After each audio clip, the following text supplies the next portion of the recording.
फर्रुखाबाद सेवा व्रत अनुष्ठान के तहत पूर्व एमएलसी मनोज अग्रवाल व नगर पालिका परिषद फर्रुखाबाद के चेयरमैन वत्सला अग्रवाल ने विवाह समारोह का आयोजन किया, जिसमें 67 जोड़ों ने एक दूसरे के गले में वरमाला डाली और एक दूजे के हो गए। विवाह समारोह में आए अतिथियों ने पुष्प वर्षा कर सभी को आशीर्वाद दिया। शहर के मोहल्ला बड़पुर स्थित एक गेस्ट हाउस में आयोजित किए गए समारोह में सुबह से ही अतिथियों का आना शुरू हो गया था। आपको बता दें, शाम होते ही मेले जैसा नजारा नजर आने लगा। कार्यक्रम के संयोजक पूर्व एमएलसी मनोज अग्रवाल व चेयरमैन वत्सला अग्रवाल, डीएम आशुतोष कुमार द्विवेदी, एसपी आरती सिंह, भाजपा नेता सुधांशु द्विवेदी, भास्कर दत्त द्विवेदी ने भगवान गणेश की प्रतिमा पर दीप जलाकर समारोह का शुभारंभ किया। कोई आभूषण नहीं है। जब सर्व समाज मिलकर कन्याओं के विवाह का दायित्व उठाता है, तब यह केवल दो हृदयों का मिलन नहीं होता, बल्कि अनेक परिवारों का संगम, अनेक आशीर्वादों का उत्सव बन जाता है। पूर्व एमएलसी मनोज अग्रवाल ने कहा कि वह 18 सालों से इस तरह के आयोजन कर रहे हैं। इससे पूर्व इसी प्रकार की मेरे पिताजी शादियां घरों में करते थे। हम 18 सालों से सेवाव्रत मंच के माध्यम से कर रहे हैं। ये सब ईश्वर की कृपा से हो रहा है और हम अंतिम सांस तक सेवाव्रत करते रहेंगे। काया बहन बेटियां मेरी ताकत है। जो कुछ भी हूँ वह इन्हीं की कृपा से हूँ। बेटी होना पिता के लिए सौभाग्य की बात होती है। मैं सौभाग्यशाली हूँ कि इतनी बेटियों और बहनों का कन्यादान करता हूँ। डीएम आशुतोष कुमार द्विवेदी ने कहा कि 16 संस्कारों में एक विवाह संस्कार भी है। भारतीय संस्कृति विवाह को एक संस्कार के रूप में मानती है। यहाँ एक जन्म का नहीं बल्कि 7 जन्मों का बंधन होता है। एक दूसरे के बगैर परिवार की, समाज की, परलोक की कल्पना नहीं की जा सकती है। एक सामाजिक जीवन के रूप में यह विवाह संस्कार माना गया है। पूर्व एमएलसी मनोज अग्रवाल ने बताया कि 67 जोड़ों का विवाह है। फर्रुखाबाद का उत्सव सा है। भगवान आज के दिन आशीर्वाद देते हैं। हमारे पूज्य पिताजी की प्रेरणा मिली थी। वह भी शादियां करते थे। उस समय धर्मशाला और घर में शादियां करते थे। कार्यक्रम को एसपी आरती सिंह ने भी संबोधित किया। इस दौरान सभी के लिए खाने की व्यवस्था की गई थी।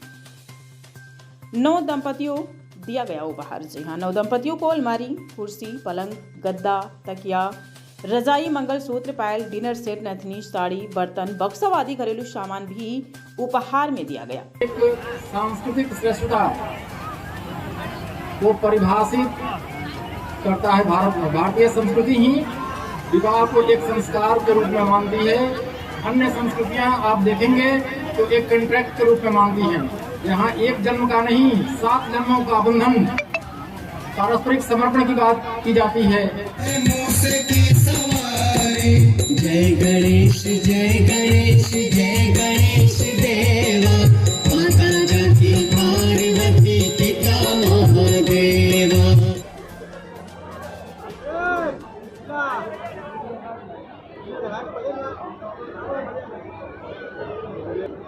एक धीमे आवाज में तब तक भजन लगा दीजिए भैया। माताएं मंगल की गाना चाहें तो गा सकती है, लेकिन एक धीमी आवाज में एक प्यारा सा भजन राधे कृष्ण का लगा दीजिए।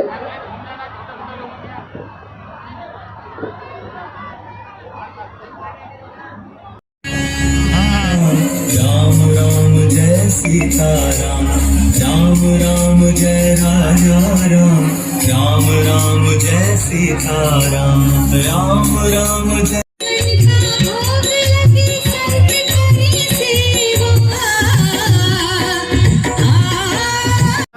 समारोह आज आयोजित किया जा रहा है आपकी तरफ से। कितने जोड़ों का आज विवाह हो रहा है? 67 जोड़ों का विवाह हो रहा है और ये 18वीं बार है। और बहुत बड़ी भगवान की कृपा है कि हर वर्ष बड़ा अच्छे से, बहुत ऐसा साक्षात जैसे भगवान आशीर्वाद देते हैं। आज के दिन ये फर्रुखाबाद का उत्सव सा है। वो जीते थे, पहला साल था। उन्होंने कहा अगर कोई उत्सव ही मनाना है तो तुम बच्चों की शादी करके मनाओ। तो हमने कहा पिताजी कहाँ मिलेंगी बच्चियाँ, बहुत मुश्किल है ये काम। अब 7 दिन 8 दिन बचे हैं हमारे शपथ ग्रहण के समय। तो उन्होंने कहा नहीं, कोशिश करके देखो, अगर 11 भी हो जाए तो कर दो। और प्रथम वर्ष में ही 28 बच्चे हमें मिले। जब हमें इसकी सबसे बड़ी मतलब इसका हृदय से जब सबसे बड़ी खुशी होती जब हम बच्चों का इंटरव्यू लेते हैं और हाँ करते हैं, उस समय लड़कियों के आँखें में जो चमक होती है या माँ इसको रोकिए, माँ के चेहरे पे जो सुकून होता है वो बहुत ही गजब होता है। मतलब सारी धरती का, बच्चे को नहीं आने दीजिए, मना कर रहे हैं, सारी धरती का सुख उस दिन नजर आता है। और इनकी बहुत बड़ी कृपा है। ये लोग रक्षाबंधन के दिन भी आती हैं और हमें बहुत सारी ताकत देती हैं। हमारा जब जब संकट का समय आया, संकट मतलब जिन लोगों ने फोटो खींच लिए नीचे आ जाए, ये सब पूरी तरीके से हमारे लिए तैयार रहे।